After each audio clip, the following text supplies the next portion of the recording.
ঠিক আছে? এই জায়গাটা আমরা করিয়েছিলাম E is equal to minus ডিভিডিআর।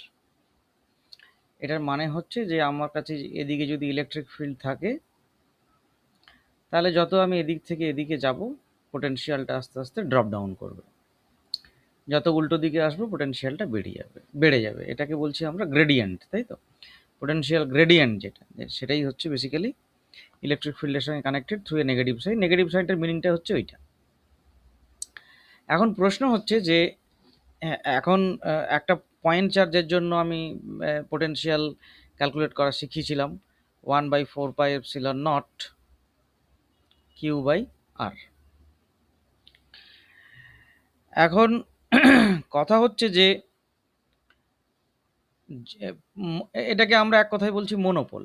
এখন প্রশ্ন হচ্ছে যে যদি আমি এরকমটা করি যে একটা ইউনিফর্ম ইলেকট্রিক ফিল্ড আছে,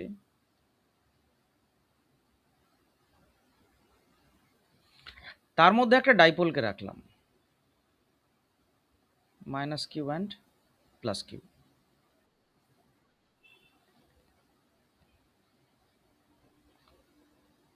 দেখা যাচ্ছে? আমি আমি পয়েন্ট নিলাম minus q and plus q, দেখা একটা আমার ডাইপোল। তা সেই যে ডাইপোলটা রয়েছে এখানে, সেই ডাইপোলটাকে আমি একটা ইলেকট্রিক ফিল্ডের মধ্যে রেখে দিয়েছি, তো সে তার মতো করে চুপচাপ আছে। এখন প্রশ্ন হচ্ছে যে এইটা এই এইভাবে থাকতে চায় নাকি এ অন্য কোনো পজিশনে ঘুরে থাকতে চায়? গুড, এভাবেই থাকতে চায়। এখন কথা হচ্ছে আমি যদি এটাকে রোটেট করাই, এইদিকে যদি রোটেট করাই আমি, তাহলে ন্যাচারালি আমাকে একটুখানি কাজ করতে হবে, তাই তো? তো আমি যে কাজটা করব, সেই কাজ কতখানি হবে, এই জিনিসটাকে একটু ভালো করে বুঝতে হবে। ধরলাম এই ইলেকট্রিক ফিল্ডের রেসপেক্টে আমি এই ডাইপোলটাকে ঘুরিয়ে থিটা অ্যাঙ্গেলে শিফট করেছি, করতেই পারি। তাহলে এই মনে কর, এটা নিশ্চয়ই মনে আছে যে ডাইপোলের মধ্যে যদি কোনো কনস্ট্যান্ট ইলেকট্রিক ফিল্ডের মধ্যে যদি কোনো ডাইপোল থাকে, তার উপরে নেট ফোর্স জিরো হয়, F net is equal to zero, but tau net is not is equal to zero. এবং সেই টাওটার ভ্যালু হয় mod of dipole moment cross E, that is PE sin theta, correct? এখন এই যে ডাইপোলটা রয়েছে, এই ডাইপোলটাকে যদি আমি এরকম করে শিফট করে একটু আরও একটু theta to theta plus d theta, এইটুকু d theta, theta to theta plus d theta, মানে ডি থিটা অ্যাঙ্গেল যদি আরও আমি রোটেট করাই, তাহলে আমাকে যে ওয়ার্ক করতে হবে, that work done, this is equal to tau into D theta. এটা একেবারে ক্লাস 11-এর মেকানিক্স। টর্কের এগেনস্টে যদি আমাকে ওয়ার্ক করতে হয়, তাহলে আমাকে যে কাজটা করতে হবে, that is equal to tau into D theta. তা টাও কত না, p E sine theta into D theta. এখন পরিষ্কার কথা হচ্ছে যে আমি যে ওয়ার্ক ডানটা করছি, সেই ওয়ার্ক ডানটা, সেই ওয়ার্ক ডানের জন্য ডাইপোল নিজে নিজে ঘুরে যাচ্ছে, নাকি আমি ওটাকে জোর জবরদস্তি ঘোরাচ্ছি?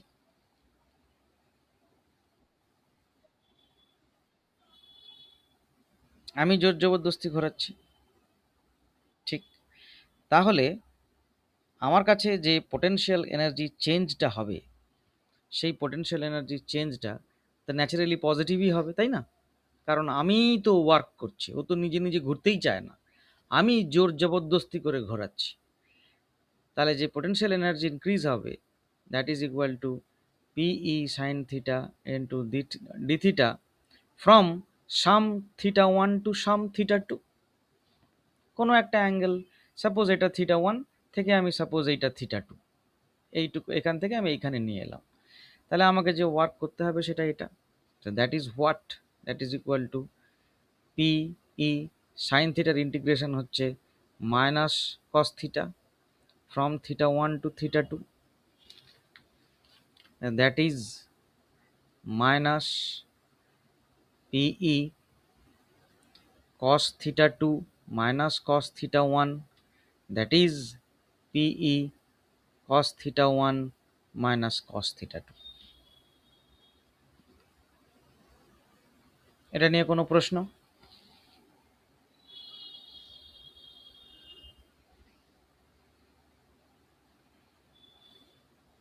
কোনো প্রশ্ন আছে?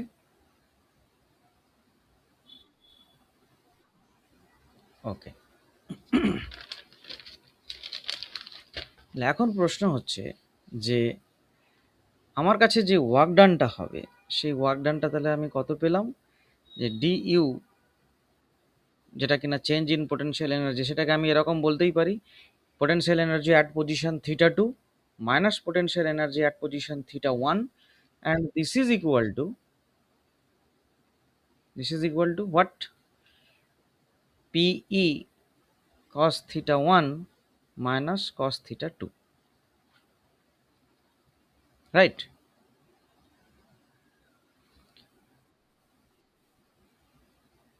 du মানে কি?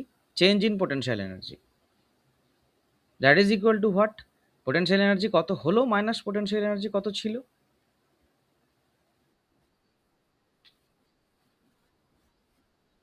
না, এখানে আমরা করে ফেলেছি, খেয়াল কর, ওই নেগেটিভ সাইনটা এখানে ঢুকে পড়েছে, এই যে নেগেটিভ সাইন ঢুকে ও θ1টাকে আগে নিয়ে চলে এসছে।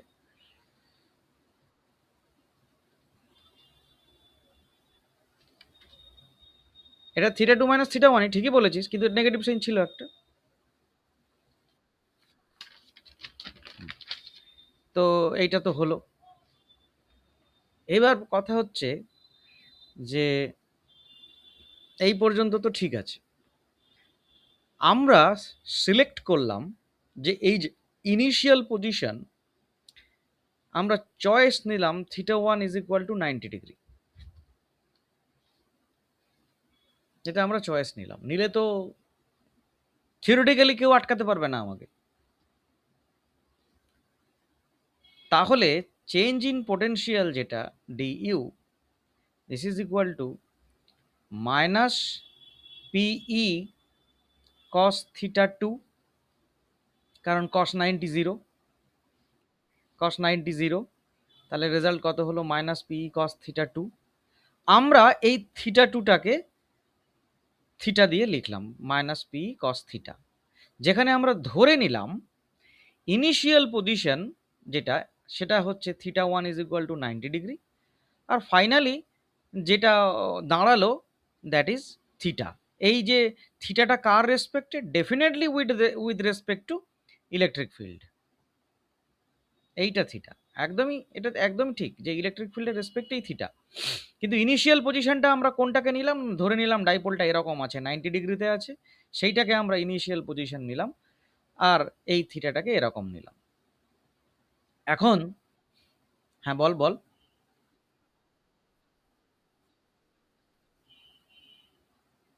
আমরা কি করলাম?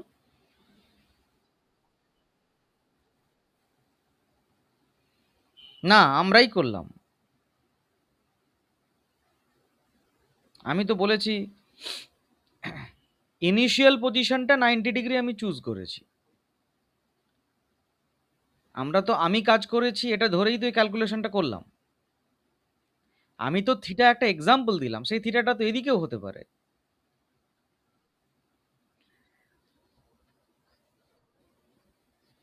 কিন্তু তোর মনে এটা প্রশ্ন আসাটা স্বাভাবিক যে why we have chosen this θ1 is equal to 90 degree, এরকমটা আমি কেন চুজ করলাম? এরকম চুজ করার কারণ হচ্ছে আমি দুটো থিটাকে চেক করছি। একবার থিটা নে 60 ডিগ্রি, আরেকবার থিটা নে 120 ডিগ্রি। ঠিক,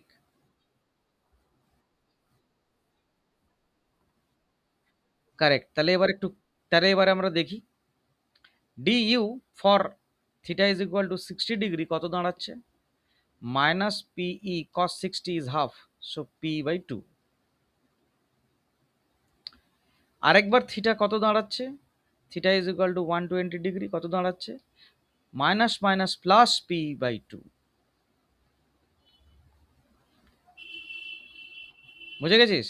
কস 120 minus half, minus minus plus হয়ে গেছে, সো পি বাই 2 এখানে মাইনাস পি বাই 2। তার মানে ঘটনাটা কি দাঁড়ালো? আমি একবার রিপিট করছি।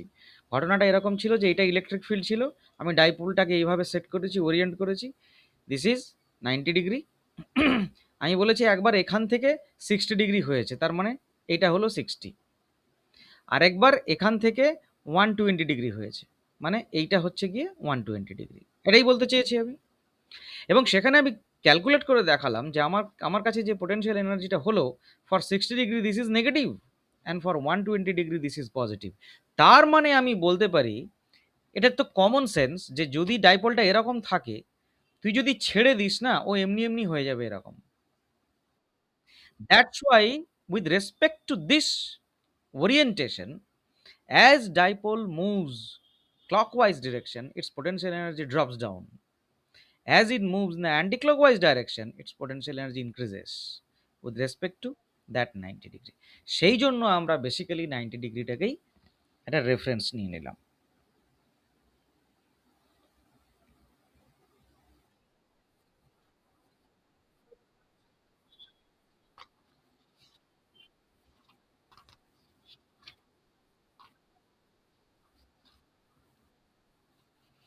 ঠিক ঠিক ঠিক।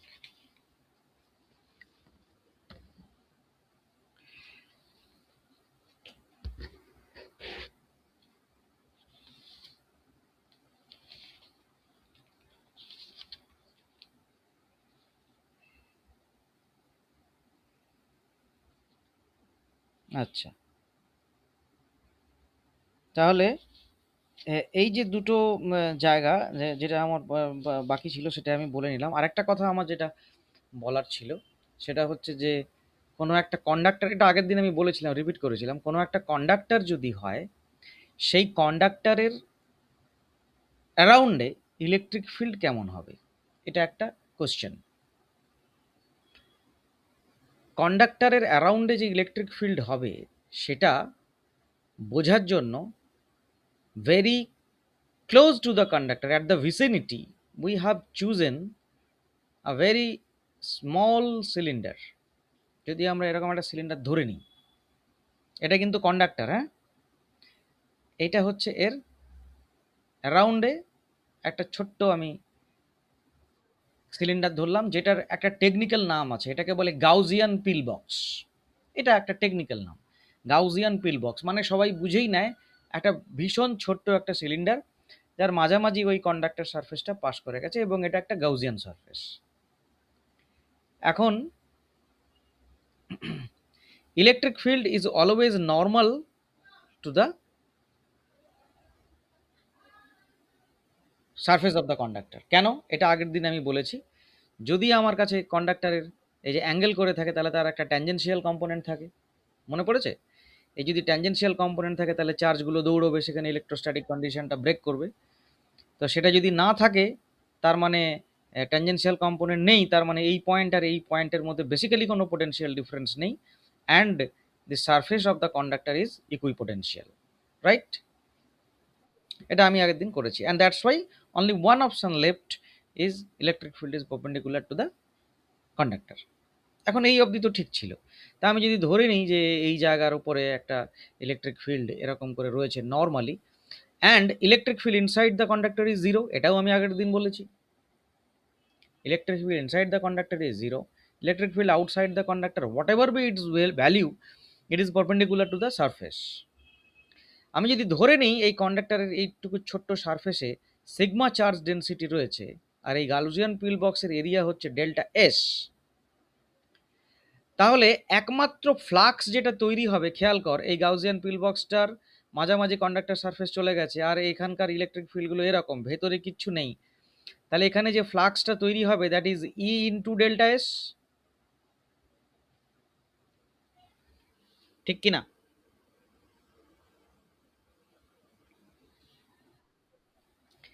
if this is E into delta S, if this is E into delta S, and the flux through other surface is obviously zero, তাহলে E into delta S is the total flux, and that is equal to what? The charge enclosed by the Gaussian pillbox divided by epsilon naught. Sigma হচ্ছে এর charge density, এইটুকু area কত? Delta S. তাহলে total charge কত? Sigma delta S, sigma delta S by epsilon 0, and E, this is equal to sigma by epsilon naught. এই কথাটার মানেটা কি? এই মানেটা বোঝাটা খুব important. Sigma is local charge density, sigma is local charge density. Local means what? এই যেখানে আমি কনসিডার করছি সেখানে চার্জ ডেন্সিটি কি আছে, দ্যাট ইজ সিগমা। সেইখানে ক্লোজ ভিসিনিটিতে কত ফিল্ড তৈরি হবে? Sigma by epsilon not. মনে রাখ, যদি প্রত্যেকটা জায়গা কন্ডাক্টরটা দেখ, কার্ভেচার কিন্তু একই না। যত শার্প কার্ভেচার হবে, যত কার্ভ হবে, ধর এইটা এখানে মোর কার্ভ, এখানে সিগমা বেড়ে যাবে, সো লোকাল ফিল্ড বেড়ে যাবে। এখানে কার্ভেচার অনেক ফ্ল্যাট এর রেসপেক্টে, তাহলে সিগমা এখানে অনেক কম, লোকাল ফিল্ড যেটা বাইরে তৈরি হবে that is also very low. তাহলে কন্ডাক্টরের অ্যারাউন্ডে কি ফিল্ড তৈরি হবে? That is this. সেই জন্য যত শার্প এজ হবে তত সেখানে সিগমা বেশি থাকবে এবং সেখানে ইলেকট্রিক ফিল্ড স্ট্রং হবে। এটাই কিন্তু কারণ যে লাইটনিং কন্ডাক্টরে কেন ছোঁচালো করা হচ্ছে, ফিল্ড স্ট্রেংথ লার্জ হবে, কারণ সিগমা ওখানে ভেরি হাই। হ্যাঁ বল। হুম হুম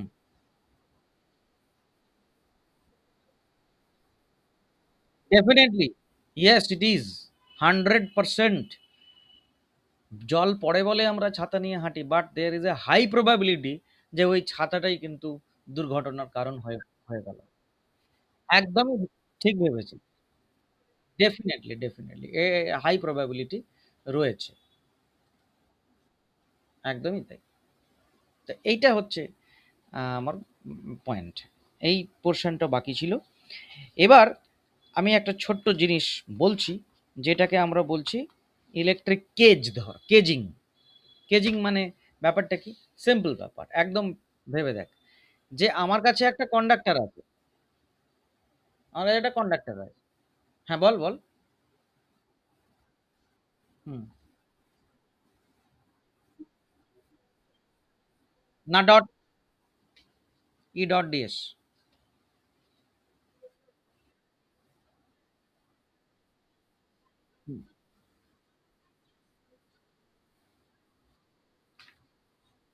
এখানে না, আউটওয়ার্ড নর্মালটা তো এইদিকেই।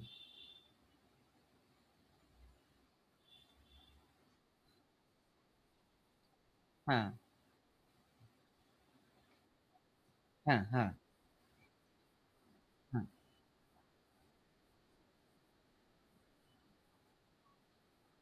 একদম একদম।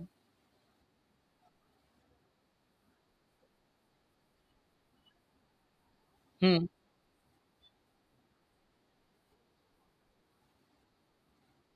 হ্যাঁ সেম মানে আমি জিরো ধরতে পারি। কনস্ট্যান্ট পোটেনশিয়াল নিয়ে ফিজিক্স খুব একটা ইন্টারেস্টেড নয়, পোটেনশিয়াল ডিফারেন্স নিয়ে ইন্টারেস্টেড। আমি সেই কনস্ট্যান্টটাকে জিরো ধরতেই পারি, তার রেসপেক্টে আমাকে সেট করে নিতে হবে, তাহলে বাকিগুলো এই এটা এই এরকম একটা ব্যাপার আর কি।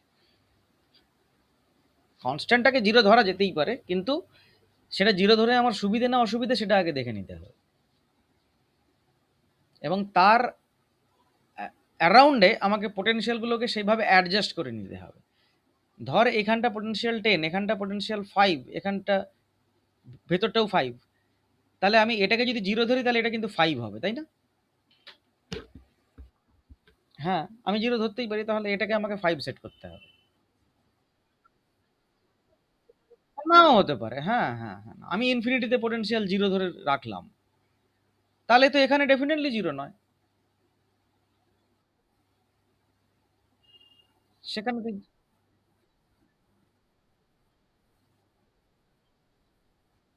না না, পারপেন্ডিকুলার মানে ইকুই পোটেনশিয়াল হতে পারে, সেই ইকুই পোটেনশিয়াল ভ্যালুটা জিরো নাও হতে পারে।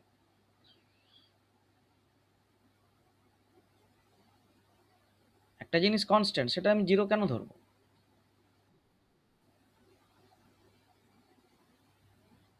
ঠিক আছে? আচ্ছা, আর কি বলতে চেয়েছিলাম আমি? হ্যাঁ, এইটা যদি আমার কাছে একটা কন্ডাক্টর হয়, এই কন্ডাক্টরের ভেতরে তো ইলেকট্রিক ফিল্ড নেই। তাহলে আমি যদি কোনো ইলেকট্রিক ফিল্ডের মধ্যে একে রেখে দিই, তাহলে এর এই দিকটা মাইনাস হয়ে যাবে আর এই দিকটা প্লাস হয়ে যাবে। ভেতরে কিন্তু ইলেকট্রিক ফিল্ড জিরোই। বা আমি যদি এটাকে চার্জড করে দিই, চার্জড, ফুললি চার্জ করে দিলাম, স্টিল এর ভেতরে ইলেকট্রিক ফিল্ড জিরো। তার মানে এর ভেতরে কোনো মেটেরিয়াল রাখলে বা কোনো মানুষও যদি ঢুকে পড়ে, সে কিন্তু জিরো ইলেকট্রিক ফিল্ডেই থাকবে। বোঝাতে পারলাম কথাটা? এই জিনিসটা দেখবি আছে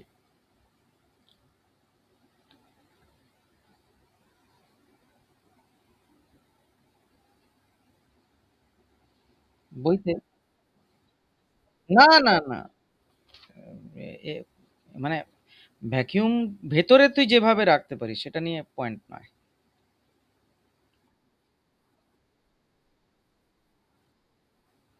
হ্যাঁ, ফিল্ড জিরোই হবে। হুম, এই যে ইলেকট্রিক্যাল শিল্ডিং যেটা আছে না, সেটাই হচ্ছে এটা।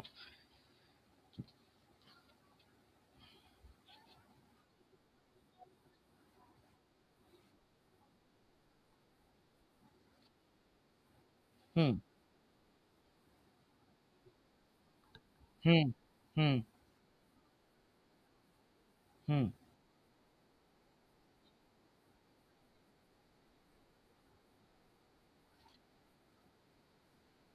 না সেটা, না ঠিক সেটা ঠিক নয়, পুরোপুরি ঠিক নয় ওটা।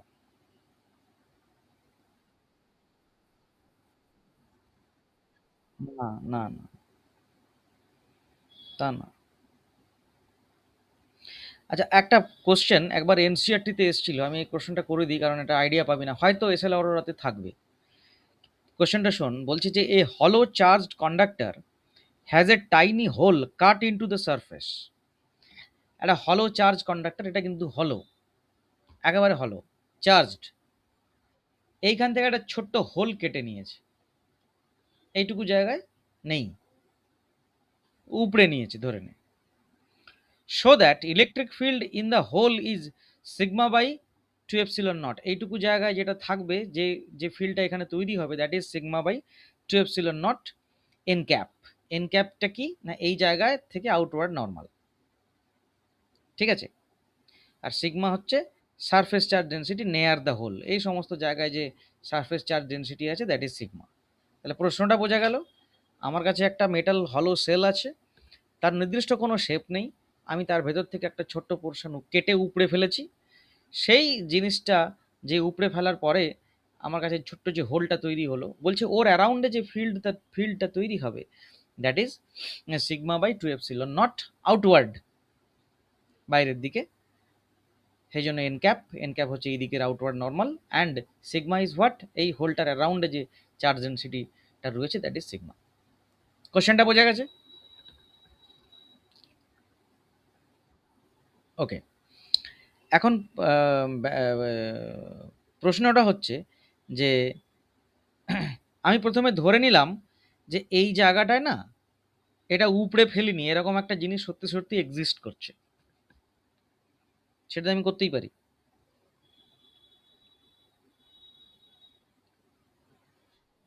মানে আমি ধরে নিলাম যে এখানে উপড়ে ফেলিনি, একজন কেউ এখানে ওই সিগমা চার্জওয়ালা, একজন কেউ একটা ছোট্ট ক্যাপ টাইপের এখানে বসে আছে, ওই একই শেপের, সব কিছু একই, উপড়ে ফেলিনি, ওরকম একটা জিনিস বসে আছে, সেটা আমি যদি ভাবি, আমি ভাবতেই তো পারি নাকি? তাহলে আমি সে যদি থাকে, তাহলে ভেতরে যে ফিল্ডটা তৈরি হচ্ছে, সেখানে কে কে কন্ট্রিবিউট করছে? এ এ কন্ট্রিবিউট করছে, আর বাকিরা কন্ট্রিবিউট করছে। তাহলে আমি এরকম নিলাম, ই ক্যাপ প্লাস ই রেস্ট, মানে ক্যাপের জন্য প্লাস রেস্টের জন্য, এই সব মিলে তো জিরো, ঠিক কিনা?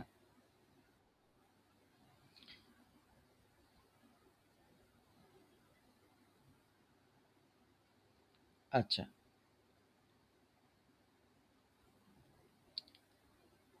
এই ক্যাপের জন্য ডাইরেকশনটা কিন্তু নেগেটিভ, তাই না? এটা তো উল্টো দিকে, এটা মাইনাস সাইন দেওয়া ভালো।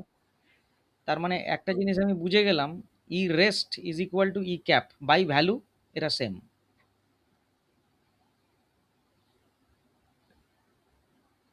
এবার আউটসাইডে আয়। আউটসাইডে ক্যাপ কত তৈরি করছে? আউটসাইডে E cap plus E rest is equal to, তুই তো জানিস সিগমা বাই এপসিলন নট, একটু আগেই করলাম।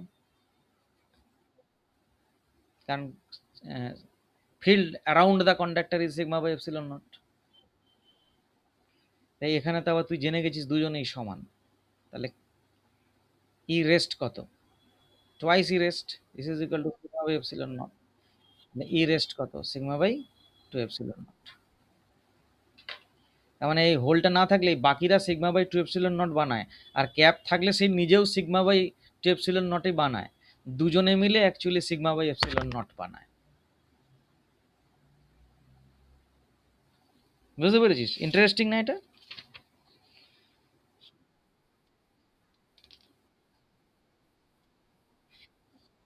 হ্যাঁ, ইমাজিন করতে পারলি না?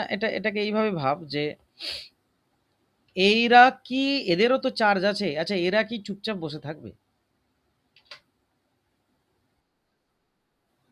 তাহলে এরা যদি বসে না থাকে তাহলে কি করতে পারে, এটা আমার প্রশ্ন।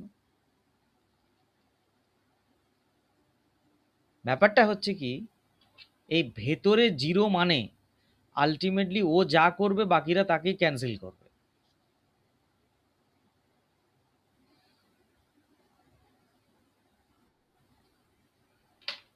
তার মানে তো 50% কন্ট্রিবিউশন এলো না?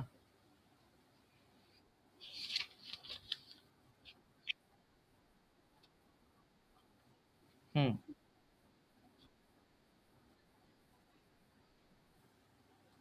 আরেকবার বল প্রশ্নটা।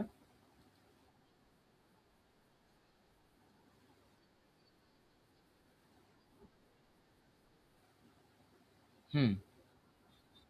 হ্যাঁ, হ্যাঁ, হ্যাঁ, হ্যাঁ, হ্যাঁ, হ্যাঁ, হ্যাঁ, হ্যাঁ। না, ওইটা তো অন্য প্রশ্ন ছিল, সেখানে R square by A square whole to the power 3/2 ছিল রিং এর জন্য। এখন ওই ডিস্টেন্সটা আমরা ওইভাবে ক্যালকুলেট করতে পারবো না, ওটা ইনফিনিটিতে গিয়েই জিরো হবে।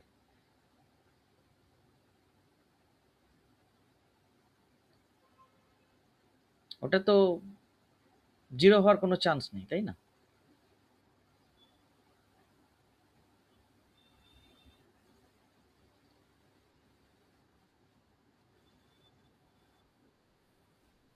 আমি তোকে প্রশ্ন করেছিলাম যে সেন্টারে কত চার্জ রাখবি যার জন্য জিরো হবে।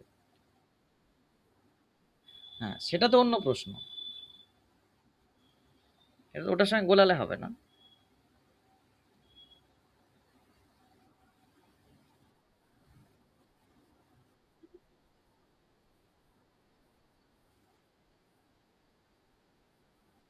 হুম, হুম, হুম, হুম।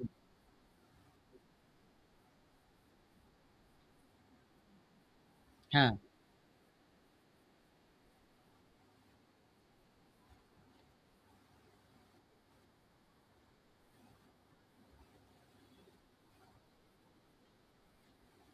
না, জিরো তো হচ্ছে না কোথাও।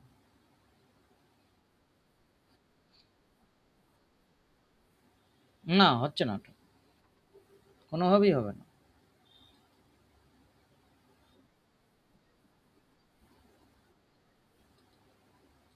হুম,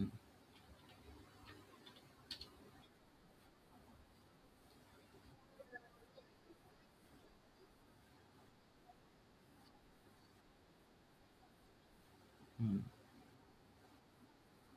হ্যাঁ, হ্যাঁ, হ্যাঁ, চার্জ বের করতে দিস না।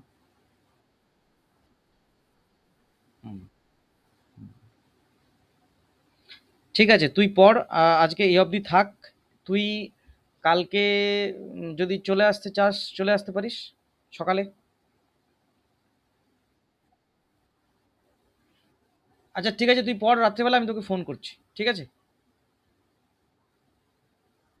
হুম। হুম।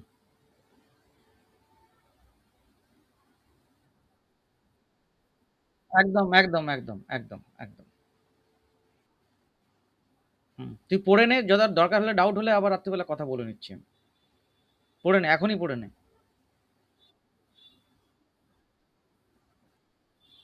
এই যে এটা পড়ালাম, এখনই রেডি করে নে, তাহলেই তো হয়ে যাবে। হুম। ঠিক আছে।